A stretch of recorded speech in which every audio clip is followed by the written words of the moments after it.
पद संख्या 544 पद रत्नाकर का पाठ।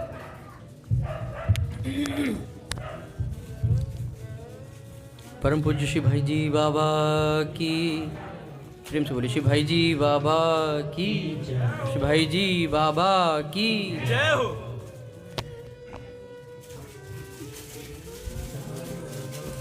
राधा से भी लगता मुझको अधिक मधुर प्रिय राधा नाम। राधा से भी लगता मुझको अधिक मधुर प्रिय राधा नाम। राधा शब्द कान पड़ते ही खिल उठती ही ये कली तमाम। राधा शब्द कान पड़ते ही खिल उठती कली तमाम। जय राधे जय जय राधे, जय राधे जय जय राधे, जय राधे जय जय राधे, जय राधे जय जय राधे, जय राधे जय जय राधे, जय राधे जय जय राधे, जय राधे जय जय राधे, जय राधे जय जय राधे, जय राधे जय जय राधे, जय राधे जय जय राधे, जय राधे जय जय राधे, जय राधे जय जय राधे, जय राधे जय जय राधे, जय राधे जय जय राधे। मूल्य नित्य निश्चित है मेरा प्रेम प्रपूरित राधा नाम। मूल्य नित्य निश्चित है मेरा प्रेम प्रपूरित राधा नाम। चाहे जो खरीद ले ऐसा मुझे सुना कर राधा नाम। चाहे जो खरीद ले ऐसा मुझे सुना कर राधा नाम। राधा राधा राधा राधा राधा राधा राधा राधा राधा राधा राधा राधा राधा राधा राधा। नारायण शिव ब्रह्मा लक्ष्मी दुर्गा वाणी मेरे रूप। नारायण शिव ब्रह्मा लक्ष्मी दुर्गा वाणी मेरे रूप। प्राण समान सभी प्रिय मेरे सबका मुझ में भाव अनु। प्राण समान सभी प्रिय मेरे सबका मुझ में भाव अनु। राधा से भी लगता मुझको अधिक मधुर प्रिय राधा नाम। राधा से भी लगता मुझको अधिक मधुर प्रिय राधा नाम। पर राधा प्राणाधिक मेरी अतिशय प्रिय प्रिय जन सिर मोर। पर राधा प्राणाधिक मेरी अतिशय प्रिय प्रिय जन सिर मोर। राधा सा कोई न कहीं है मेरा प्राणाधिक प्रिय और। राधा सा कोई न कहीं है मेरा प्राणाधिक प्रिय और।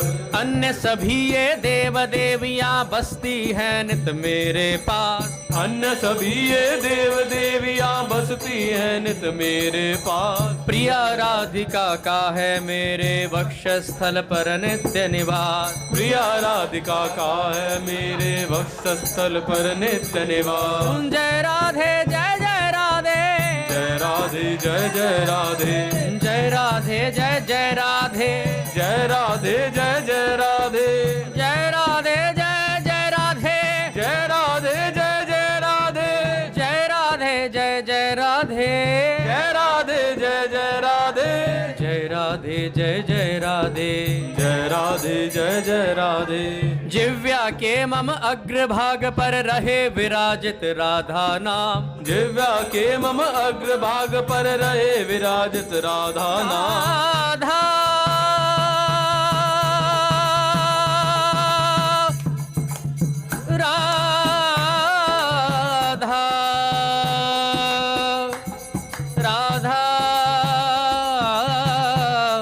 राधा राधा राधा जिव्या के मम अग्रभाग पर रहे विराजित राधा नाम। दिव्या की मम अग्रभाग पर रहे विराजित राधा नाम। मेरी आंखों के सम्मुख नित रहे राधिका रूप लला। मेरी आंखों के सन्मुख नित रहे राधिका रूप लला। कानों में नित रहे गूंजती राधा कीर्ति कथा विराम। कानों में नित रहे गूंजती राधा कीर्ति कथा अभिराम। बना रहे श्री श्री राधा का गुण गण चिंतन मन अविराम। बना रहे श्री श्री राधा का गुण गण चिंतन मन अभिराम। जय राधे जय जय राधे। जय राधे जय जय राधे। जय राधे जय जय राधे। जय राधे जय जय राधे। जय राधे जय जय राधे। जय राधे जय जय राधे। जय राधे जय जय राधे। जय राधे जय जय राधे। जय राधे जय जय राधे। जय राधे जय जय राधे। जय राधे जय जय राधे। जय राधे जय जय राधे। ओ जय राधे जय जय राधे। जय राधे जय जय राधे। जय राधे जय जय राधे। जय राधे जय जय राधे। जय राधे जय जय राधे। जय राधे जय जय राधे।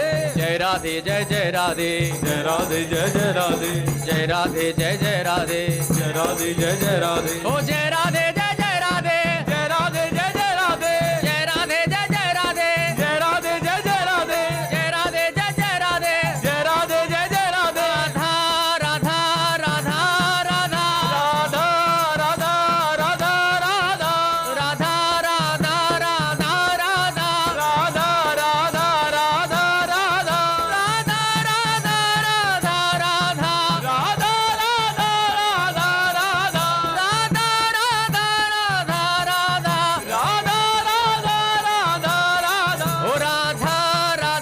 राधा राधा राधा राधा राधा।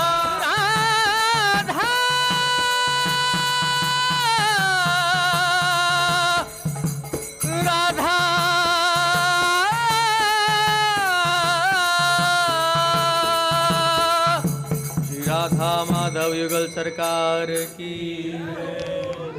बोले श्री भाई जी महाराज की जय। पूज्य श्री राधा बाबा की जय।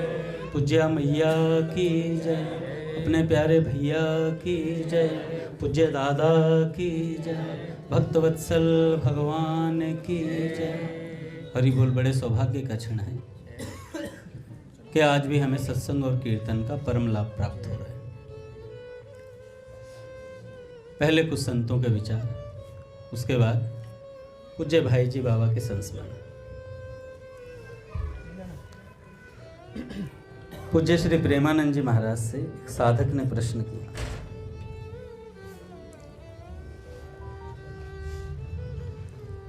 महाराज जी हठ पूर्वक लगाने पर भी कभी कभी मन भजन में नहीं लगता, इसका कारण क्या है और उस समय हम क्या करें जब भजन में मन नहीं लगता है। तो महाराज जी कहते हैं, देखो साधक अवस्था में कभी कभी भजन में मन नहीं लगता है, भजन से मन उचटता है। इसका कारण है कि हमारे अंतःकरण में सत्वगुण, रजगुण और तमोगुण ये तीनों रहते हैं। इनका चक्र चलता रहता है निरंतर। जब अंतःकरण में सत्व गुण की वृद्धि होती है तो खूब उत्साह रहता है, भजन में मन लगता है। लेकिन जब अंतःकरण में रजोगुण बढ़ता है तो मन में विषय भोग संबंधी अनेक चाहनाएं पैदा होती हैं। और जब तमोगुण की वृद्धि होती है तो निद्रा, आलस्य और प्रमाद आ जाता है।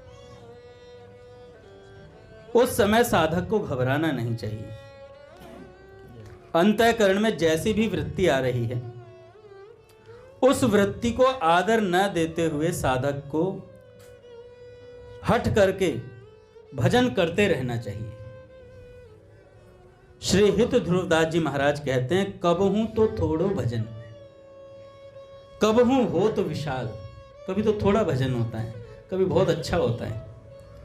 मन को धीरज छूटे नहीं, गहे न दूजी चाल। मन के धीरज को छोड़ना नहीं है। तीनों गुण आते जाते रहेंगे, कभी मन लगेगा कभी नहीं लगेगा, पर धैर्य न छोड़ते हुए गहे न दूजी चाल, किसी और तरफ वृत्ति ना चली जाए, केवल भजन में वृत्ति रहे। अब क्या होता है, मन भजन में लगता नहीं है तो हम क्या होता है, अपने आप को ढीला छोड़ देते हैं।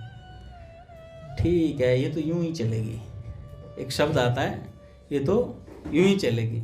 ऐसे कैसे चलेगी भाई, ऐसे नहीं चलेगी। मन को थोड़ा कठोर करना पड़ता है। जब पढ़ाई में मन नहीं लगता, पेपर आ रहे होते हैं, तो मन को जबरदस्ती पढ़ाई में लगाना पड़ता है। रघुनाथ जी जानते हैं इस बात को। मैं इनका मन जबरदस्ती लगवाया करता था पढ़ाई में। रात को पढ़ने जाता इनके घर। मेरा लालच था कि इनके यहाँ दूध दही मिलता था। मैं कहा भाई अंगद दास, तुझे खाने पीने का बड़ा शौक है, तो रात्रि में दूध पीता था और इनको थोड़ा पढ़ाता था। 10 बजे इनका नियम था सोने का, क्योंकि सुबह इन्हें उठना होता था 4 बजे, और मैं 10 बजे के बाद ही शुरू होता।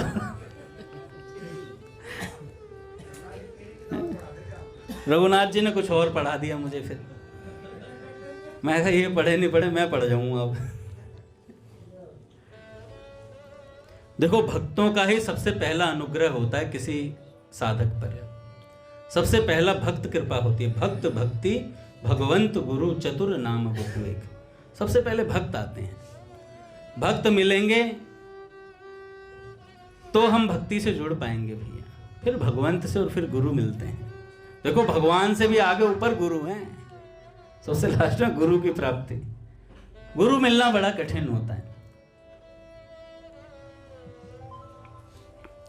तो महाराज जी कहते हैं, गहे न दूजी चाल। मन नहीं लग रहा है तो किसी दूसरे, अब मन नहीं लगा तो इंटरनेट में मन लगा दिया, इंस्टाग्राम में मन लगा दिया है। अब कहें अंगद जी रोज आप इंस्टाग्राम को बड़ा कोसते हो, वो श्राप दे देगा इंस्टाग्राम वाला।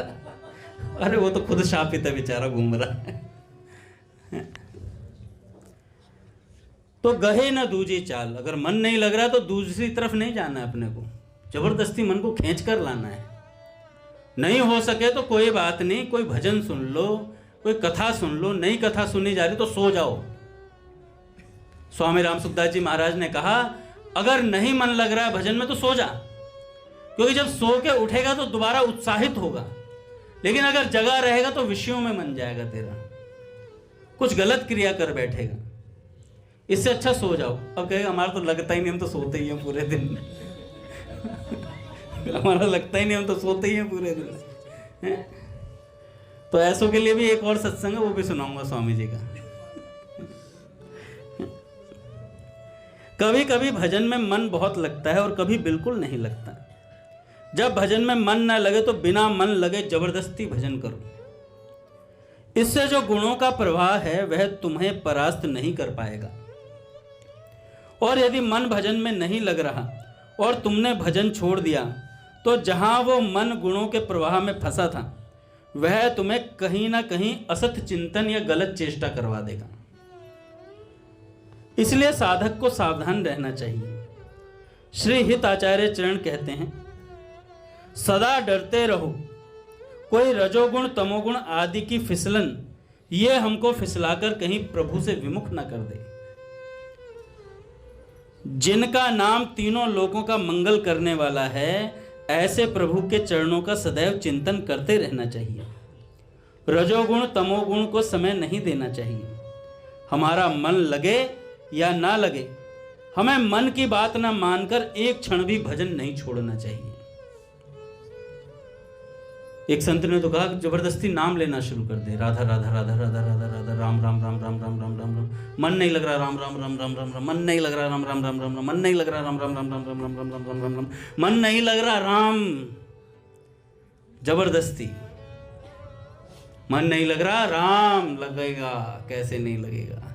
स्वामी जी महाराज ने कहा, कोई चिंता फिक्र आ जाए तो आधा घंटा एकांत में बैठकर एकांत में चले जाओ तत्काल, और जाकर राम राम राम राम राम राम राम राम राम राम आधा घंटा करो, सारी चिंता फिक्र फुर हो जाएगी।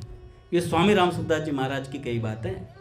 आधा घंटा राम नाम करो, सारी चिंता चली जाएगी, सब विषाद दूर हो जाएगा। तो भैया एक क्षण भी भजन नहीं छोड़ना चाहिए।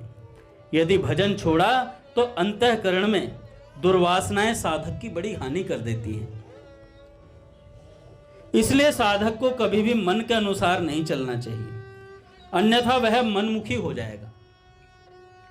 अब हम किसी भक्त को बोलते हैं भाई समय पर आया करो, तो बगल वाला कहता है ये तो यूं ही चलेगी अंगद जी, अगर यूं ही चलनी थी तो हम यहां नहीं होते भैया, अगर यूं ही चलनी होती तो हम यहां नहीं होते। हमें भी किसी ने टोका था और हमने उसके टोकने का आदर किया था। मुझे रघुनाथ जी उठा उठा के लाते थे घर से, मैं 8:30 बजते कीर्तन खत्म होते सिर में दर्द हो रहा मेरे, और रघुनाथ जी पीछे पीछे जाते थे, महादेव जी उठा उठा के लाते थे मुझे घर से। अब अगर यूं ही रह जाता मैं, ये तो यूं ही चलेंगे अंगद जी तुझे, अरे भाई जान देना यार, अपने को क्या मतलब है, अपना भजन करना है। तो आज मैं लग पाता। तो दूसरे के टोकने का आदर होना चाहिए। हर समय ये भाव रहता ना, ये तो बहुत टोकते हैं, अरे कोई है बाप सिर पे टोकने वाला भैया, नहीं तो इस संसार में कौन किसकी सुन रहा है। गुरुजन रहते थे भैया, मैं राधे श्याम मिश्र जी का जीवन चरित्र पढ़ रहा हूं, ऐसा लगता है बाबा सिर पे लाठी लेके खड़े रहते थे सदा। एक चूक जो हो जाए किसी से डरते थे। राधे श्याम मिश्र जी से एक बार हल्की सी गलती हो गई, वो सेवा में थोड़ी सी लेट पहुंचे। बाबा के शौच की सेवा जो सुबह होती थी 3:30 बजे पहुंच जाते थे वो, और रात को 2 बजे बंदा जो जाएगा वो 3:30 बजे नहा धो के वापस आ जाएगा, सो करके वापस आ जाएगा 3:30 बजे, ऊँघते रहेगा बंदा यूं। तो कहते हैं आशिक को नींद कैसी। क्या होता था, राधे श्याम मिश्र जी आते बाबा के पास 3:30 बजे आ जाते थे। बाबा अपनी मच्छरदानी में रहते थे, और बाबा कई बार क्या कहते बाबा जब वो आते, मिसिर चद्दर ले ले। मिश्र जी ले लेते चद्दर, और मिश्र जी इतने सेवा सावधान थे कि उस चद्दर को ओढ़ तो लेते, बाबा कहते ओढ़ ले पूरा, ढक ले अपने सिर को ढक लेते, और उसमें से थोड़ा सा छेद बाकी रखते। मिश्र जी थोड़ा सा छेद बाकी रखते जिससे बाबा की तरफ दृष्टि जाती रहे। तो यूं करते बैठे बैठे, चद्दर उड़ जाती भैया, सुबह 3:30 बजे का चद्दर ओढ़ ली तो नींद के झटके आएंगी। तो राधे श्याम मिश्र जी यूं रहते, लटके लेते रहते।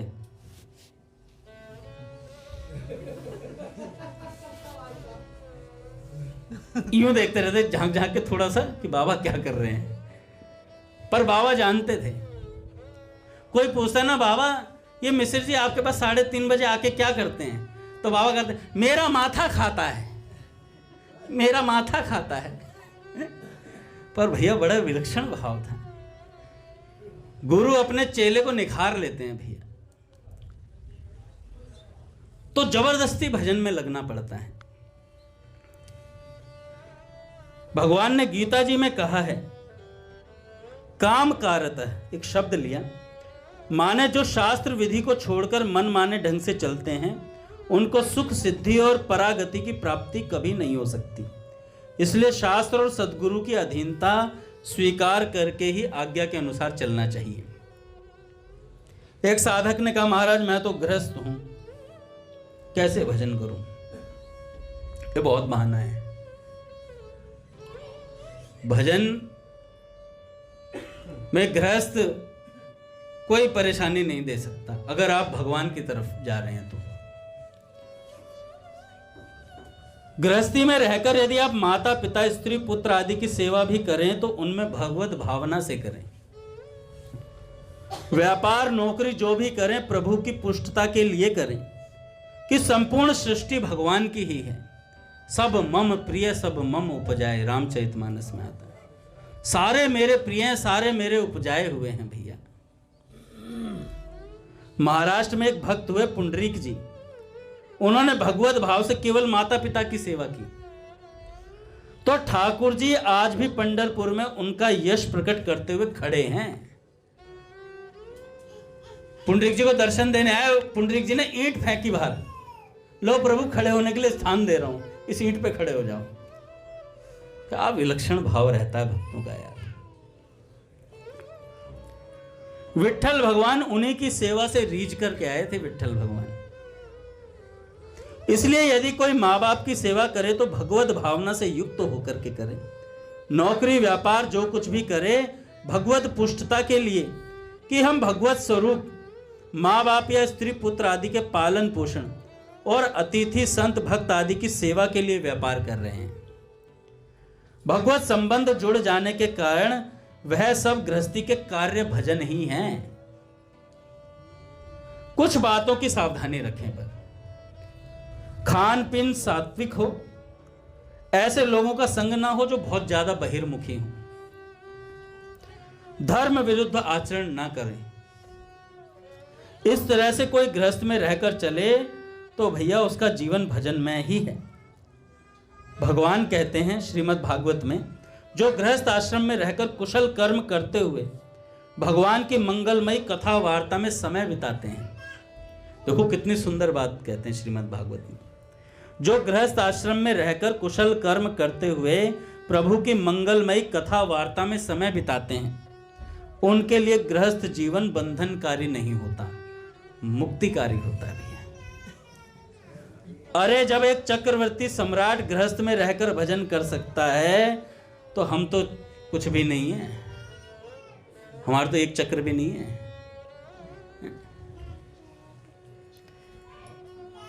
कितनी जिम्मेवारियां होंगी हमारे पास, 2 जनों की 3 जनों की, ज्यादा से ज्यादा, उससे ज्यादा तो जिम्मेवारी नहीं। कहे अंगद जी आपको क्या पता, वो एक जना ही खून पी रहा है। अरे पीने दो खून, तुम भगवान के कथा का रस पियो बस, हैं? तुम सेवा कथा का रस पियो निरंतर। अरे राम राम करने से कोई रोक सकता है क्या? किसी का बाप नहीं रोक सकता हमें। राम राम राम राम राम, राधा राधा राधा राधा राधा, भीतर भीतर करते रहो। एक बार शरणानंद जी महाराज लेटे हुए थे, उनके कोई शिष्य को एक्सीडेंट हो गया। संतों के लेने की भावना बता रहा हूं कि वो संत परिस्थिति को कैसे लेते हैं। एक्सीडेंट हो गया तो शरणानंद जी महाराज कराने लगे। तो शिष्य ने कहा गुरुजी क्या बात है, आपके कष्ट हो रहा है क्या? मैं पाँव दबा रहा हूं तो कहने लगे नहीं महाराज। शिष्य से बोले नहीं, दुख लहरा लहरा के आ रहा है, दुख लहरा लहरा के आ रहा है। तो जब दुख आया तो लहराने दो उसे, हम भी लहरा रहे हैं। अरे रोना आए तो रो लो, पर भीतर ही भीतर ये बात पक्की रखो, हम भगवान के हैं भाई, हम भगवान के हैं। ये कितने दिनों का खेला है। कोई परेशान करेगा तो 10 साल 20 साल 30 साल 40 साल, उसके बाद कौन किसका परेशान। अपने तो भजन करने आए हैं भाई। अब इन परेशानियों के चक्कर में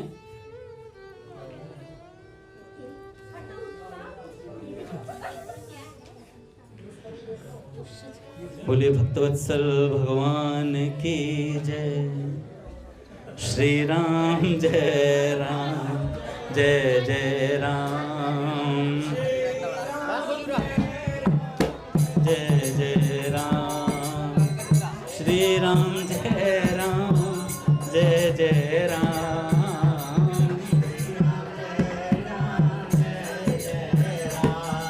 श्री राम जय राम, जय जय राम। जय जय राम। बोलिए राधा माधव सरकार की जय।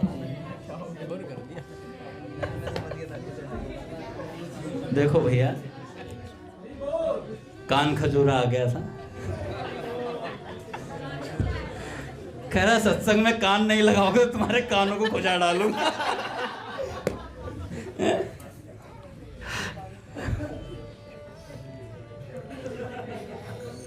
चलो भाई, हमारे पीयूष प्रभु की हिम्मत है।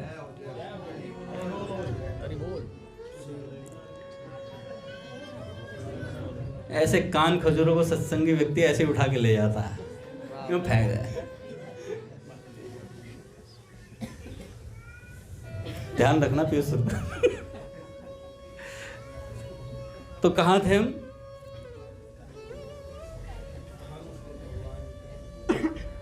हम भगवान के हैं, दुख लहरा लहरा कर आ रहे हैं। तो आने दो, 40 साल तक परेशान कर लेगा कोई, 50 ले लो, 60 ले लो, कर लो जितना परेशान कर सकते हैं। उसके बाद कौन किसे परेशान करेगा वो तुम जानना, है ना। कि चेतन हो जा रे मुसाफिर, गाड़ी आने वाली है, बड़े घर जाने वाली है। चेतन हो जा रे मुसाफिर, गाड़ी आने वाली है।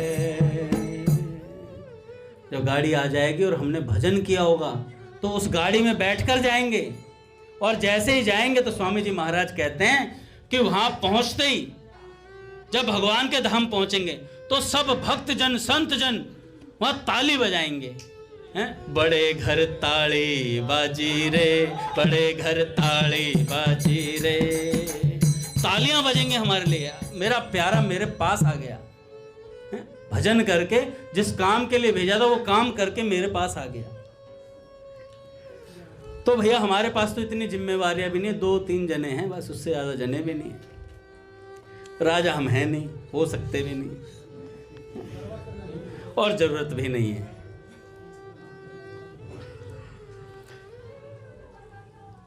तो जब युद्ध भूमि में अर्जुन भजन कर सकता है, युद्ध भूमि में रह के भगवान ने कहा माम अनुस्मर युद्ध च, मेरा स्मरण करते हुए युद्ध कर। फिर नौकरी व्यापार आदि तो बहुत साधारण सी बात है, उसमें तो भजन हो ही सकता है। हम अंदर से कृष्ण कृष्ण सुमरण करते हुए व्यापार या नौकरी करें, जितने भी व्यवहार हैं सब भगवान के ही स्वरूप हैं। एक क्षण भी हम कहीं भी प्रभु से अलग नहीं है। पूज्य राधा बाबा कहते हैं जिससे भी बात करो पहले मन ही मन ये निर्धारित कर दो प्रभु आप ही इस स्वरूप में आए हो मेरे सामने। तो कहते हैं कि दुश्मन का भी व्यवहार पलटना शुरू हो जाएगा, वो भी आपके अनुकूल बात करेगा थोड़े दिनों में, इस भाव से अगर आप बातचीत करना शुरू कर दोगे।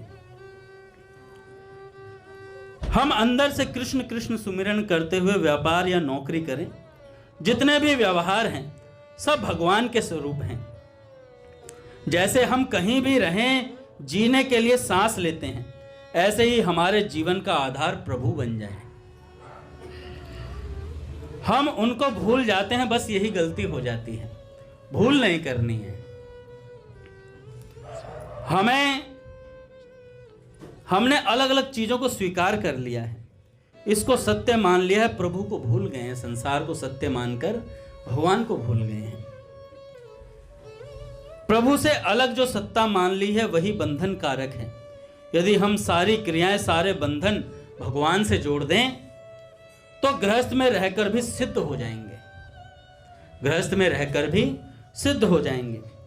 अगर हम एकांत जंगल में बैठकर विषय चिंतन करते हैं तो वह वनवास नहीं है, और अगर हम घर गृहस्थी में रहकर व्यापार नौकरी आदि करते हुए भगवान का चिंतन करें तो प्रभु के लिए उससे मान लें तो हम निवृत्ति परायण ही हैं, प्रवृत्ति परायण नहीं हैं।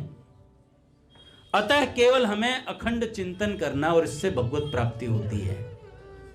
अखंड चिंतन से भगवान की प्राप्ति होती है। भगवत चिंतन में ना गृहस्थी बाधक है ना विरक्ति सहायक है।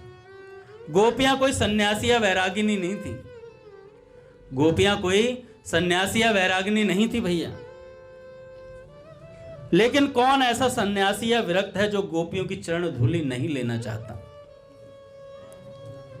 सुखदेव जी से बड़ा कोई परमहंस वैरागी नहीं है। वे भी सादर गोपियों के चरित्रों का गान कर रहे हैं, उनकी प्रशंसा कर रहे हैं और कहते हैं ब्रज गोपियां धन्य हैं क्योंकि उनकी चित्त वृत्ति नित्य निरंतर भगवान में लगी रहती है। ये दूध दुहते समय, दधी मथते समय, धान कूटते हुए, घर लीपते हुए, रोते हुए बालकों को चुप कराते हुए, उन्हें झूला झुलाते हुए, घरों को झाड़ते बुहारते हुए, सारे काम काज करते हुए भी अश्रुपूरित नेत्रों से श्री कृष्ण का चिंतन करती हैं। गदगद कंठ से श्री कृष्ण का निरंतर गुणगान करती रहती हैं। उद्धव जी जैसा ज्ञानी कौन होगा? साक्षात बृहस्पति जी के शिष्य हैं, लेकिन वे भी गोपियों की चरण धूलि की याचना कर रहे हैं। वंदे नंद ब्रज स्त्रीणाम पाद ऋण मुभीक्षणश यासाम हरि कथोद्गीतम पुनाति भुवनत्रयम्। देखो भैया, अब बताओ कब भस्म लगाई शरीर में गोपियों ने, कब माला लेकर जप किया? पूज्य भैया को प्रणाम। केवल मुरारी पादार्पित चित्त वृत्ति, हर समय चेष्टा करते हुए श्री कृष्ण चिंतन में मग्न है। कृष्ण चिंतन ही उनका जीवन है, ये सार बात है। उसका परिणाम क्या है? बेचना चाहती हैं दही और कह रही हैं गोविंद ले लो, कह रही हैं माधव ले लो, गोपाल ले लो, क्योंकि चित्त निरंतर वहीं लगा हुआ है। कोई माई ले लो हुई री गोपाल ही, दधी को नाम श्याम सुंदर रस, बिसर गयो ब्रज बाल ही। अतः हमें चाहिए कि हम गृहस्थ या विरक्त भाव पर दृष्टि न रखते हुए भगवान के चिंतन पर दृष्टि रखें। नौकरी चाकरी आदि में भजन करना कोई बहुत कठिन काम नहीं है। श्री अम्बरीश जी पृथ्वी के चक्रवर्ती सम्राट थे, लेकिन कितने बड़े भक्त माने गए, क्योंकि उनकी दिनचर्या कितनी सुंदर थी। मन प्रभु के चरण कमलों के चिंतन में निमग्न है उनका। वाणी भगवत यश के वर्णन में, हाथ प्रभु के मंदिर को बुहारने आदि की सेवा में, और कान प्रभु की मंगलमयी कथाओं को सुनने में लगे हुए हैं। उनके नेत्र प्रभु के श्री विग्रह के एवं प्रभु के भक्तों के दर्शन करने में लगे हुए हैं। शरीर भक्तों की सेवा में, नासिका प्रभु के चरणार विंदों पर समर्पित तुलसी दल की सुगंधि में, और जीभ प्रभु के उच्चिष्ट प्रसादी में लगी रहती थी। उनके पैर प्रभु के क्षेत्र धाम की पैदल यात्रा करने में, और मस्तक प्रभु के चरणों को वंदन करने में लगा रहता था। इसलिए कोई भी सांसारिक क्रिया या प्रपंच हमें भजन से नहीं रोक सकता। हरि या गुरु की सेवा के लिए किया जाए सब कुछ, तो वह सब उपासना हो जाती है। श्री हरिपाल जी भक्त सेवार्थ लूटपाट करते थे, तो भगवान को लूटने आना पड़ा। भगवान एक सेठ का भेष बना करके हरिपाल जी से लूटने आए कि भैया ये भक्तों की सेवा में लगाता है इस धन को, तो स्वयं लूटने के लिए आ गए। तो महाराज जी कहते हैं भैया कि कोई भी चीज हमारे भजन में बाधा नहीं बन सकती, अगर हमारा उद्देश्य भगवान है तो। स्वामी जी महाराज ने कहा, पाप अगर हमें भगवान से मिलने में रोक देंगे तो पाप बड़े हो जाएंगे भगवान से। तो अब इसका मतलब ये नहीं कि हम पाप ही करें, भगवान बड़े हैं, पाप अपने आप निपटा देंगे। नहीं भैया, ये समझाने के लिए है कि हम ये ना सोचें कि हम पापी हैं तो हम भगवान के भजन में नहीं लग सकते। हम कैसे ही क्यों ना हो, हम भगवान का भजन अवश्य कर सकते हैं।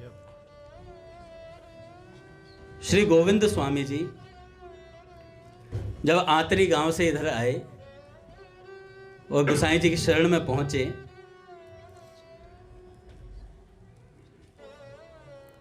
तो कान्हर नाम के एक सखा थे,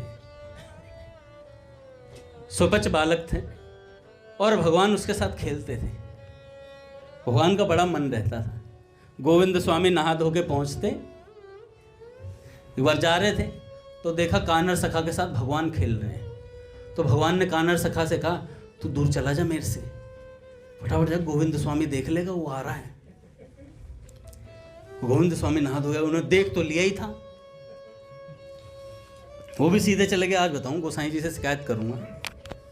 और गोसाई जी से जाके बोला कि तुम नवा धोवा के भेजो ठाकुर को, हैं, ये पता है सुपच के बालक के संग खेल रहा था। तो ऐसी बात वो शिकायत करते थे, और भगवान फिर भी उनके साथ खेलते। गोसाई जी के बार बार नेत्र भरे आते थे कि भगवान के साथ खेलने का सौभाग्य प्राप्त है। बताओ ऐसे लोग। एक बार तो पट खोलेंगे महाराज। श्री राम जय राम जय जय राम,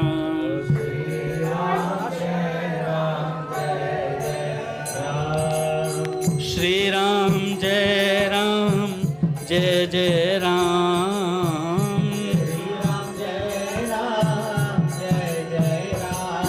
श्री राम जय राम जय जय राम,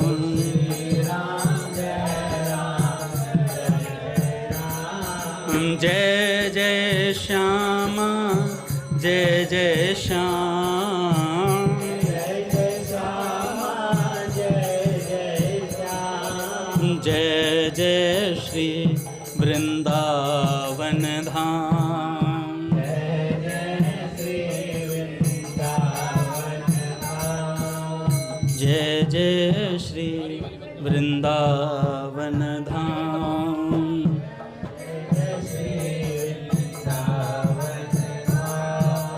बोली राधा माधव सरकार की जय, गुरुदेव भगवान की जय। तो गोविंद स्वामी एक बार जा रहे थे, तो भगवान उनके साथ खेल लेते। तो खेलते खेलते गोविंद स्वामी जी को भगवान ने बोला, गोविंद घोड़ा बन जा। कह रहे ठीक है महाराज। घोड़ा बन गए, पद्दे पे बिठा लिया, चलने लगे गोविंद स्वामी जी घोड़ा बन के। तो गोविंद स्वामी जी ने कहा कि ठाकुर हमें शौच आ रहा है। तो उन्होंने कहा कि भैया शौच आ रहा है तो एक बात बताओ गोविंद, कभी घोड़े को शौच आता है तो क्या वो मालिक से पूछ के करता है? उससे पूछना क्या है, खड़े खड़े कर दो। तो पूज्य मलुकपीर सरकार कह रहे थे कि पहले कभी खड़े होकर शौच नहीं किया जाता था, आजकल ये प्रथा है कि खड़े होकर शौच करते हैं। एक डॉक्टर तो बता रहे थे कि इससे बीमारियां भी होती हैं बहुत ज़्यादा। तो गोविंद स्वामी ने कहा कि कर देते हैं महाराज। उन्होंने जनेऊ का तो ध्यान रखा, कान पे जनेऊ तो लगाया, बाकी खड़े खड़े शौच कर दिया। तो दूर से और शिष्यों ने देख लिया, उन्होंने जाके शिकायत कर दी गोसाई जी से कि गोसाई जी आज गोविंद ऐसे ऐसे खड़े होकर शौच कर रहा था। तो गोविंद स्वामी से प्रश्न पूछा गया कि भाई आज आप ऐसे ऐसे खड़े होकर शौच कर रहे थे। कह रहे मैं थोड़ी कर रहा था, घोड़ा कर रहा था। कह रहे घोड़ा कर रहा था? कह रहे ठाकुर जी खेल रहे थे, मैं ठाकुर जी का घोड़ा बना हुआ था। ठाकुर जी ने बोला कि घोड़ा कोई पूछ के शौच करता है, हैं? कर दो खड़े खड़े। तो उन्होंने कहा ठाकुर जी ने बोला। कह रहे हाँ ठाकुर जी ने। कह रहे फिर तुम्हारी आपस की बातचीत है, मेरे को बीच में मत लो। ऐसा भाव रहता है विलक्षण। गोविंद स्वामी जी एक बार ऐसे ही बैठे हुए थे और भजन कर रहे थे। तो उनके गांव के कुछ लोग आगे भैया आए। तो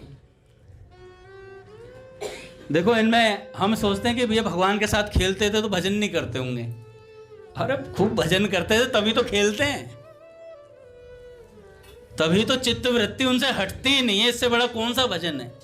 निरंतर चित्त भगवान में लगा रहे जिसका। तो बैठे हुए थे तो गांव के लोग आ गए इनके। तो गोविंद स्वामी का चेहरा थोड़ा भरा भरा सा हो गया था पहले से। तो गांव के लोग पहचान नहीं पाए और उनसे कहने लगे कि भैया यहाँ पर गोविंद स्वामी नाम का एक भगत है और हमारे गांव का है, वो बड़ा ऊंचा सिद्ध भगत हो गया है, हमें उससे मिलना है। तो गोविंद स्वामी जी ने सोचा पहचान तो रहे नहीं है। तो गोविंद स्वामी जी ने अच्छा अच्छा वो गोविंद स्वामी? कह रहे हाँ हाँ। तो मर गया? कह रहे वो तो मर गया। कह रहे मर गया? अरे सब विलाप करने लगे, थोड़ा सा शोक भी मनाया। कईयों ने बोला अरे बड़ा साधु व्यक्ति था यार। हाँ चला गया। और जाकर गोसाई जी के पास पहुंचे तो गोविंद स्वामी जी भी वहीं साथ में थे। तो गोसाई जी से बोला कि महाराज ऐसे ऐसे हमारे यहाँ का एक बच्चा था, साधु बना, बड़ा अच्छा भक्त था, बेचारे का शरीर छूट गया। कह रहे कौन का? कह रहे गोविंद स्वामी जी थे। गोविंद स्वामी जी पीछे खड़े थे। तो गोसाई जी ने बोला कि गोविंद तुम कब मर गए? तो उन्होंने कहा महाराज मैंने तो। इन्होंने पूछा गोविंद स्वामी हैं क्या? तो उन्होंने कहा कि गोविंद स्वामी तो आप ही हो। कह रहे महाराज गोविंद स्वामी तो उसी दिन मर गया था जिस दिन आपकी शरण में आ गया था। अब तो गोविंद दास जीवित है, गोविंद दास जीवित है। तो महाराज जी बता रहे थे कि देखो भैया जब शरणागत शरण हो जाता है ना, शरण में आ जाता है, उसका पिछला जीवन खत्म हो जाता है, फिर उसका नया जीवन स्टार्ट हो जाता है। गोविंद स्वामी जी से एक बार भगवान ने बोला, भगवान जब किसी पे कृपा करते हैं तो अनायास करते हैं। अनायास क्या करते हैं? भगवान सबके हृदय को जानते हैं कि किसके हृदय में कैसा भाव है। भजन कम ज़्यादा होता रहता है, लेकिन अगर भाव अच्छा है ना, मैं उस दिन बताया था ना, पूज्य गोरदास जी महाराज बता रहे थे कि गोपांगनाएं अपने सारे वस्त्रों को अस्त व्यस्त करके भगवान के पास दौड़ी चली गई जब रास शुरू होने वाला था। उन्हें ध्यान नहीं रहता था जब श्री कृष्ण बांसुरी बजाते थे, तो जब दौड़ी चली गई तो जाकर के भगवान के सामने सन्मुख हुई। तो गोरदास जी महाराज बता रहे थे कि देखो, साधन भजन ऊपर नीचे हो सकता है, लेकिन अगर भाव दृढ़ है तो श्री कृष्ण की सन्मुखता प्राप्त हो जाएगी आपको। मेरे को बड़ा अच्छा लगा ये भाव। मैं यही 5-10 मिनट रुकाऊंगा भैया, ये सुन करके मैं वापस आ गया, क्योंकि मौका ही नहीं पड़ा आगे की कथा सुनने का। तो मैं कहाँ था? गोविंद स्वामी जी को वहीं पे गिरिराज जी में एक ना झाड़ू लगाने वाला था, झाड़ू बुहारी लगाता था। उसको गिरिराज जी पे ऊपर दर्शन करके आने की उसको परमिशन नहीं थी, अंदर नहीं जाने देते थे। तो वो क्या करता था, कोई भी दर्शन करके आता ना, उससे ड्रेस का कलर पूछता कि भगवान ने आज कौन सी पोशाक पहनी है। तो उसी के भाव से चिंतन करता कि भगवान ऐसे ऐसे होंगे और ऐसा ऐसा उनका पोशाक होगी। रोज का यही नियम था उसका। अब क्या हुआ, एक दिन ठाकुर जी के मन में आई कृपा करने की। तो ठाकुर जी के सामने गोविंद स्वामी खड़े थे, तो गोविंद स्वामी से कहा कि आज यार हम दाल बाटी पाएंगे। कह रहे ठीक है जय जय, अभी लाया मैं। कह रहे लाया नहीं, तेरे पास आकर पाएंगे जहां तू भजन करता है, और तेरे हाथों से बनी हुई पाएंगे। कह रहे ठीक है महाराज। तो गोविंद स्वामी से भगवान ने कहा अब जाओ, फटाफट जाओ, तैयारी करो, मैं आ रहा हूँ। इतने में क्या हुआ, भगवान उतरे, नीचे उतर रहे हैं, और उतरते हुए भगवान के पैर में कांटा लग गया। कांटा लगा तो वहीं पर वो जो झाड़ू मारने वाला था वो था वहां पर। अच्छा, आज उसने पोशाक पूछी थी सुबह कैसी पहनी हुई है ठाकुर जी ने। तो जब कांटा लगा ठाकुर जी के पैर में तो ठाकुर जी ने आह करा। तो जैसे आह निकली तो उनका झाड़ू लगाने वाले का मन उधर गया, भाई कौन आह चिल्ला रहा है। तो देखा तो जो पोशाक ठाकुर जी की उसने सुबह सुनी थी वही पहने हुए, क्या कहते हैं देसी भाषा में, एक मस्त सा छोरा खड़ा है।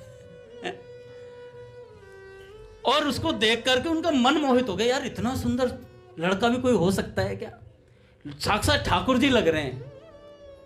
तो ठाकुर जी ने कहा अबे देख क्या रहे हो, है कांटा निकाल, दर्द हो रहा है। अरे महाराज महाराज महाराज भैया। तो वो हाथ से निकालने की कोशिश करने लगा। तो कह रहे हाथ से नहीं, अपने मुख से निकाल,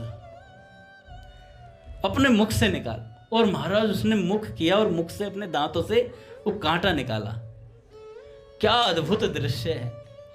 न जाने कौन से गुण पर दया निधि रीझ जाते हैं, और उसके मुख से कांटा निकलवाया भगवान ने, और कहा कि मुझे गोविंद स्वामी के यहाँ जाना है, चल अपनी कमर पे लाद ले मुझे। कमर पे लाद लिया महाराज। ठाकुर जी उनकी कमर पर बैठे और पूरे रास्ते चलते चले गए। गोविंद स्वामी जी अपनी कुटिया में दाल बाटी बना रहे हैं। तो झाड़ू लगाने वाला कहता कि मैं पास नहीं जाऊंगा, गोविंद स्वामी बहुत पीटेगा, कहेगा अपरस अपरस का ख्याल रखता नहीं, और अब ठाकुर को कंधे पे चढ़ा के ला रहा है, स्पर्श कर दिया तूने, मैं तो यहीं रुकूंगा पेड़ के पास, यहीं रोक दो मुझे। और महाराज वो पेड़ के पास वहीं उतर गए। और उतरने के बाद जब ठाकुर जी वहां गए, ठाकुर जी ने कहा गोविंद दाल बाटी लाओ। तो उन्होंने 2 दाल बाटी रख दी। कह रहे मेरा ऐसा स्वभाव नहीं है 2-2 4-4 करके खाने का, अपने सामने तो पूरा भोग आना चाहिए एक साथ। तो कह रहे जितनी बनाई है सब रख दे। और महाराज वो सारी रख ली, सारी दाल बाटी जितनी उन्होंने बनाई थी। एक खाएं, 4 अंदर रखें, दूसरी खाएं, फिर 4 अंदर रखें। और महाराज सारे खाते चले, खाते हैं, और पूरा उनका ना पेट फूल गया। तो गोविंद स्वामी कहा बड़ी जल्दी, बहुत स्पीड है ठाकुर सारी बाटी। तो गोविंद स्वामी जी ने देखा पेट गलत एंगल से मोटा हो रहा है। भाई कोई खाएगा बहुत ज़्यादा तो आगे से फूलना चाहिए, ये साइड से क्यों फूल रहा है? वो उन्होंने जो पहना हुआ था झोला सा अपने ऊपर, जो ड्रेस पहनी तो आज ऐसे ही पहन के आए थे कि भरने के लिए, तो साइडों से भरी हुई देखी तो लगा इसमें क्या भर लिया। और महाराज गोविंद स्वामी ने झाड़ा, धड़ाधड़ दाल बाटी निकल रही। कह रहे यार ये अपने लिए तो नहीं ले जा सकते आप। कुटिया से बाहर निकले, नजरें घुमाए तो देखा तो पेड़ के पास वो झाड़ू लगाने वाला बैठा। गोविंद स्वामी के नेत्रों में आंसू भर आए। कहने लगे प्रभु आप कब किस पर कैसी कृपा करते हो? हमें तो कहते हो नहा धो करके आओ मंदिर के अंदर, अपरस का विचार करना है, और उसे कंधे पर चढ़ाकर लाए हो आज आप। तो संत भगवान जो सुना रहे थे उन्होंने कहा कि देखो ना जाने कौन से गुण पर दया निधि रीझ जाते हैं, कब भगवान रीझ जाएं। तो निरंतर ऐसे पूज्य बाबा, मैं संस्मरण सुनाना चाह रहा था, मैं कहा भैया आ जाएं या रघुनाथ जी आ जाएं तो सुनाऊंगा। सुन लो, अभी कोई समय नहीं हुआ, 10 मिनट है अभी, वो सुनना पड़ेगा, मैं माइक छोड़ूंगा ही नहीं। तो राधे श्याम मिश्र जी माइक से बहुत प्यार है भैया मुझे, बुलास है, भाई जी कहते हैं बुलास होने चाहिए, बुलास है मेरे अंदर। पूज्य राधे श्याम मिश्र जी बाबा के शरण में थे भैया, और मिश्र जी कहते हैं मुझे कोई रोग होता तो मैं बाबा को नहीं बताता था, क्योंकि बाबा का स्वभाव था सबके रोग लेते थे बाबा। एक बार की बात है, मैं बाबा को रामचरितमानस का पाठ सुनाया करता था, और एक दिन मेरे दांत में बहुत दर्द था, जाड़ में बहुत दर्द था। तो मैंने बाबा से कहा कि बाबा आज मेरे बहुत दर्द है, मेरा बोलना बड़ा मुश्किल हो रहा है। तो बाबा ने पूछा क्या बात हो गई? कहे बाबा ऐसे ऐसे सुबह से मैंने कुछ पाया भी नहीं और आज मेरे दर्द है। तो बाबा ने कहा हमें क्यों नहीं बताया तुमने सुबह से? तो मिश्र जी ने बोला अगर आपको बताता तो आप मेरा दर्द ले लेते, इसलिए मैं घबराता हूँ आजकल आपको बताने से। तो बाबा ने कहा अच्छा इधर आ। तो बाबा उस समय अंगीठी ताप रहे, ठंड का मौसम था, तो बाबा ने उस पर यूं थोड़ी देर हाथ से ताप के वो गरम गरम हाथ मिश्र जी के गाल पे लगा दिए। जैसे ही लगाए तत्काल दर्द गायब, तत्काल दर्द गायब हो गया। तो मिश्र जी कहते हैं कि उसके बाद बाबा ने मुझे गुरुचरण जी से बोला कि मुझे भिक्षा कराएं, क्योंकि मिश्र ने सुबह से कुछ पाया ही नहीं है। बाबा ने कहा इन्हें भिक्षा कराओ, अच्छे से खिलाओ अभी। तो मिश्र जी ने कहा कि मुझे बाबा ने वहीं बैठा करके पूरी भिक्षा पवाई। तो आगे कहते हैं कि मैं रोने लगा और बाबा से कहा कि बाबा आज के बाद कभी भी मेरे किसी भी कर्म को आप नहीं लेंगे, मेरे किसी कष्ट को आप नहीं लेंगे। तो बाबा ने कहा जाओ, अब भविष्य में तुम्हारा कोई कर्म मैं नहीं लूंगा, भविष्य में तुम्हारा कोई कष्ट या कोई कर्म मैं नहीं लूंगा। मैं समर्थ बाबा के चरणों में गिर पड़ा और अपने भाग्य की सराहना करने लगा, मेरा कितना पुण्य उदय हुआ है जो मुझे बाबा मिल गए हैं। फिर सिर्फ सोचने और उससे पुण्य से नहीं मिलते ऐसे महापुरुष, ये तो स्वयं कृपा करके ही मिलते हैं। एक दिन पूज्य बाबा परिक्रमा में आने में विलंब हो गया बाबा को। उस दिन 5 मील की परिक्रमा थी। तो बाबा क्या करते थे, वहीं पर राधा कुंड गिरिराज जी बने हुए हैं वाटिका में, वहीं से आन्योर तक इस तरीके से वो परिक्रमा लगाते थे बाबा। और जहां पंडित जी श्री गया प्रसाद जी विराजते हैं, गोवर्धन पड़ता है। तो राधे श्याम मिश्र जी कहते हैं जब वो गोवर्धन में आते वहां से परिक्रमा करते हुए, तो मेरा सदा से नियम था। राधे श्याम मिश्र जी कहते हैं जब बाबा गिरिराज जी की परिक्रमा लगाते तो गोवर्धन के पास जैसे ही आते ना, पंडित बाबा की कुटिया के पास, तो राधे श्याम मिश्र जी भावना से कहा करते थे पंडित जी महाराज से, गया प्रसाद जी महाराज से, कि महाराज बाबा परिक्रमा करते हुए आ रहे हैं, दर्शन कर लो। ये उनका नियम था हमेशा से। अच्छा आज क्या हुआ, आज उनको नौकरी पे जाना था 8 बजे। बाबा आज लेट हो गए थे परिक्रमा करने में। तो बाबा के कान में कहते हैं बाबा आज परिक्रमा थोड़ी तेज मारना। तो बाबा कहते हैं ऐसा क्यों? कह रहे ऐसा इसलिए कि मेरा ना नियम है कि मैं जब पंडित जी महाराज की समाधि वो आती है तो मैं पंडित बाबा को आवाज़ मारकर आपके दर्शन के लिए बोलता हूँ। तो बाबा ने कहा पंडित जी तो रोज आते हैं यहाँ गिरिराज जी पे दर्शन करने के लिए मेरे। तो बाबा ने कहा ठीक है मैं ध्यान रखूंगा। और बाबा परिक्रमा तेज तेज मारने लगे। और बाबा ने कहा मैं इशारा कर दूंगा कि गिरिराज पंडित जी आ गए हैं, जैसे ही इशारा करूं तो नौकरी पे चले जाना तो नौकरी पे चले जाना। तो परिक्रमा लग रही थी, लगते हुए जैसे ही गिरिराज गोवर्धन के पास आए तो बाबा ने इशारा किया चले जाओ नौकरी पे जाओ, पंडित जी महाराज आ गए हैं। तो ऐसे पूज्य बाबा सारे नियमों का मतलब निर्वाहन करवाते थे। एक बार घटना है 1977 की। पूज्य बाबा ने रात्रि में परिक्रमा करते हुए एक बार लकवे का बड़ा आदर किया। लकवा हो गया था ना बाबा को, तो बाबा ने कहा कि मुझे लकवा होगा, पहले से ही सबको बता दिया था। तो 21 अगस्त को चोपड़ा जी ने सारे पुराने परिकरों को बुला करके कहा कि बाबा को लकवा हो गया है, अब बाबा की सेवा में 24 घंटे रहना पड़ेगा। बाबा की सेवा में 24 घंटे रहना पड़ेगा। चोपड़ा जी ने सबकी समय सारणी बना दी, इतने से इतने बजे तक ये भक्त रहेंगे, इतने से इतने बजे तक ये भक्त रहेंगे। अच्छा क्या हुआ, सबकी ड्यूटी सुनने के बाद बाबा ने सबकी ड्यूटी सुनी कि कौन कौन बाबा की सेवा कब कब करेगा। तो बाबा ने सबकी ड्यूटी सुनी, भाई 2 से 4 ये, 4 से 8 ये हैं। बाबा ने मिश्र जी के नाम को नहीं पाया, उसमें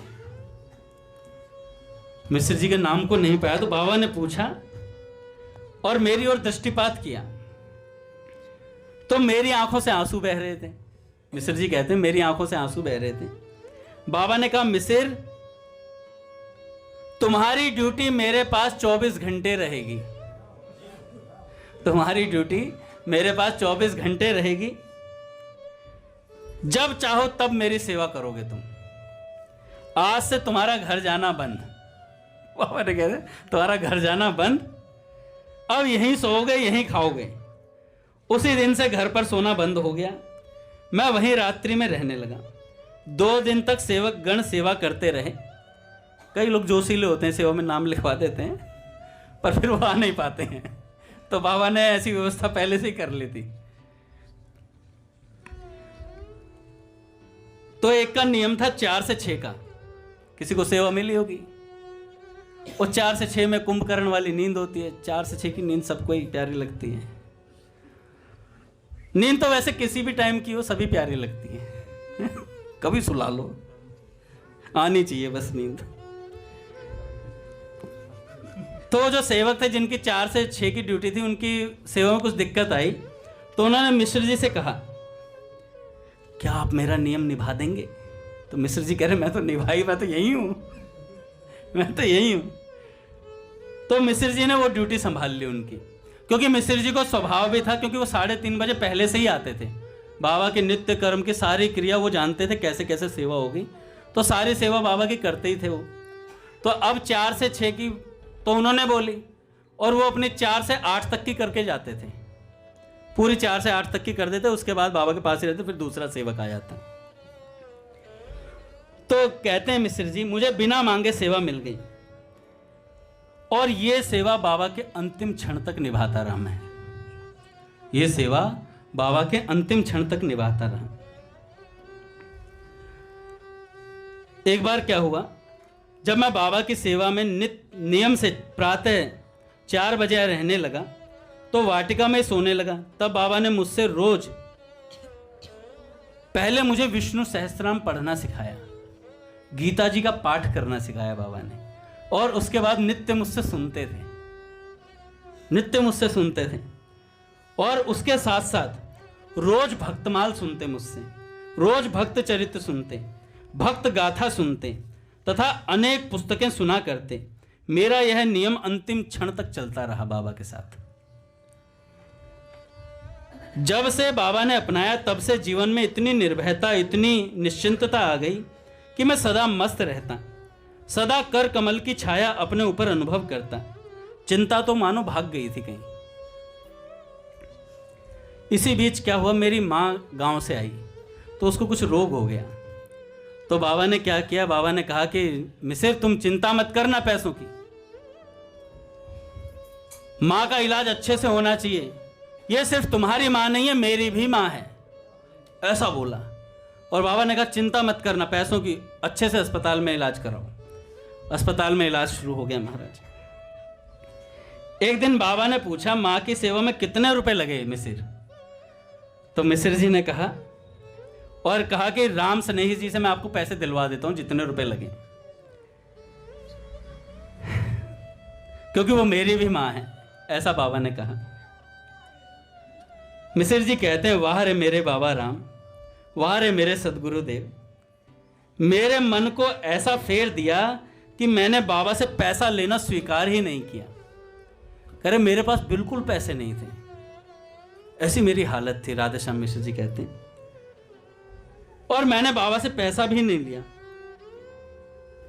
और कह दिया कि जीवन भर मेरे मन में पश्चाताप बना रहेगा बाबा अगर मैंने आपसे पैसा ले लिया इस चीज के लिए। परंतु अंतर्यामी जानते थे कि इसके पास पैसों की कमी है, किसी से उधार लेने का इसका मन कभी होगा ही नहीं, कष्ट सह लेना पर उधार नहीं लेना, ऐसा राधे श्याम मिश्र जी का नियम था। 100 रुपए की अति आवश्यकता थी एक बार राधे श्याम मिश्र जी को, 100 रुपए की, पैसा नहीं था महाराज बिल्कुल भी, अभाव में जीवन, पर ऐसा जीवन रहा सारी बागडोर बाबा ने संभाले रखी। 100 रुपए उधार मांगने में बड़ा संकोच था। एक दिन बाबा प्रातःकाल उठे जब उन्हें 100 रुपए चाहिए थे और उठकर बोले हे मिसिर, मेरा मन कहता है कि मैं तुम्हें 100 रुपए उधार दूं। मेरा मन कहता है मैं तुम्हें 100 रुपए उधार दूं, और सुनो 25-25 रुपए करके तुम 4 महीने में लौटा देना, 4 महीने में लौटा देना। यह सुनकर मैं रो पड़ा। मिसिर जी कहते हैं यह सुनकर मैं रो पड़ा और राम स्नेही जी से 100 रुपए उधार लिए, उन्हें मैंने 4 के बजाय 3 महीने में ही लौटा दिए। बाबा ने इतना कसकर रखा महाराज मिसिर जी को। मिसिर जी को मना किया हुआ था, बाबा ने नियम दिया हुआ था कि तुम किसी से कुछ नहीं लोगे, जो चाहिए मैं दूंगा तुम्हें। पूज्य माँ, पूज्य भाई जी की धर्म पत्नी, उन्होंने क्या किया, एक बार वो स्वेटर बांट रही थी, जैसे ब्राह्मणों को बांटते हैं ना, तो इस तरह स्वेटर बांट रही थी, तो उन्होंने मिश्र जी को बुला लिया सबसे पहले। मिश्र जी ब्राह्मण तो थे ही, तो मिश्र जी को बुलाया तो मिश्र जी फटाफट उठ के गए। पहले बाबा से पूछा बाबा माँ बुला रही है, मैं जाऊँ क्या? तो बाबा ने कहा कि हाँ हाँ जाओ, फटाफट जाओ, क्या कह रही है माँ, पूछ के आओ। गए तो माँ ने कहा कि ये स्वेटर लो और इसे पहन लो। मिश्र जी के मन में आया यार बाबा ने तो मना किया हुआ है मुझे। कहने लगे माँ मैं 1 मिनट में आया, अभी 1 मिनट में आया मैं अभी। माँ ने कहा क्या बात है? कह रहे मेरे को बाबा से पूछना है कुछ। कह रहे फटाफट जाओ। गए तो बाबा से कहा बाबा माँ हमें स्वेटर दे रही है और आपने नियम दिया है किसी से कुछ लेना नहीं है, और माँ वहाँ इंतजार कर रही है, आप बताओ लूँ या नहीं लूँ, क्या जवाब देना उन्हें? बाबा ने कहा यहीं बैठे रहो, कोई जवाब नहीं देना है। यहीं बैठे रहो, कोई जवाब नहीं देना, मैं अपने आप बात कर लूँगा। अगले दिन बाबा गए, सुबह सुबह माँ को प्रणाम करने जाते थे। माँ के पास पहुँचे और माँ से कहा माँ मिसिर को हमने नियम दिया है कि ये किसी से कुछ नहीं लेगा, किसी से मतलब किसी से भी। तो माँ ने कहा ये बात मुझे बता देता तो मैं आग्रह क्यों करती, मुझे पता नहीं था बाबा, आपकी जैसी आज्ञा होगी वैसा होगा। तो मिसिर जी ने कहा कि नियम बच गया। कह रहे एक बार ऐसे हुआ, डालमिया जी के यहाँ से उन्होंने कुछ सामान भेजा, कोई बड़े लोग भेजते हैं तो सेवा है रख लो, ऐसा होता है ना कि सेवा, भक्त की सेवा कर रहे हैं और भक्त भी कहता है हाँ मैं भक्ति हूँ, मेरी सेवा करो। तो आ जाती है बात। अब कोई हमें बहुत बड़ा भक्त मान करके गए, अंगद जी लो जैकेट दे रहा हूँ, जूते दे रहा हूँ, पहनो आराम से। अंगद जी भी कल से फिर कह रहे स्कूटी भी गिफ्ट कर दूँ, गाड़ी भी दिला दूँ। बहुत सारे भय और प्रलोभन भक्त के जीवन में बहुत आते हैं। भाई जी ने कहा, प्रवचन भी है भाई जी का, भय और प्रलोभन से सदा बचें। तो मिसिर जी को एक और ऑफर आया डालमिया जी के यहाँ से। डालमिया जी के यहाँ से कुछ सामग्री आई और मिसिर जी तक पहुंचाई गई। तो जिसने पहुंचाई वो कहने लगा कि डालमिया जी के यहाँ से आई है। तो उन्होंने डालमिया जी से कहा पहले कि वो मिसिर जी लेते नहीं है, बाबा की आज्ञा नहीं है, तो कह देना डालमिया जी के यहाँ से आई है। थोड़ा सा रहता है ना पैसों का थोड़ा भीतर, तो वहाँ से आई है तो मना नहीं करेंगे लेने में। तो मिसिर जी के पास मुझे मिसिर जी ने कहा, मुझे तो बाबा की आज्ञा नहीं, चाहे कोई हो चाहे कितना ही बड़ा हो, मैं तो लूँगा नहीं। तो बाबा से पूछा, बाबा से कहा कि बाबा मैंने मना कर दिया। बाबा कह रहे बहुत बढ़िया किया, बहुत बढ़िया किया, किसी का कुछ नहीं लेना है मिसिर, हमने कह दिया किसी का कुछ नहीं लेना है। और कभी ऐसा धर्म संकट आन पड़े, कोई कपड़े वपड़े करे गरीबों में दे देना, अपने पास मत रखना कुछ भी, जब तक मेरी आज्ञा न हो किसी से कुछ नहीं लेना। तो मिसिर जी कहते हैं मेरे पूरे जीवन की संभाल बाबा ने करी है। तो ऐसे ही संत जन महाराज हमारे जीवन की संभाल कर रहे हैं, करना। अरे बाबा जैसे संत दिव्य रस मर्मज्ञ होते हुए कथा वार्ता रामकृष्ण परमहंस जी का जीवन चरित्र मिश्र जी से सुनते थे, निरंतर सुनते थे, कथा वार्ता निरंतर। मिश्र जी को सेवा दे रखी थी, तो मैं भक्तों के चरित्र सुनाने मुझे, और बैठकर मिश्र जी सुनाते थे। बाबा को कोई आवश्यकता थी? क्या आवश्यकता थी? बस यही आवश्यकता थी कि सिद्ध लोग इसलिए सत्संग सुनते हैं, उन्हें अपने प्रभु के स्मरण और चिंतन में आनंद आता है। बोले भक्त वत्सल भगवान की जय। आरती करते हैं महाराज।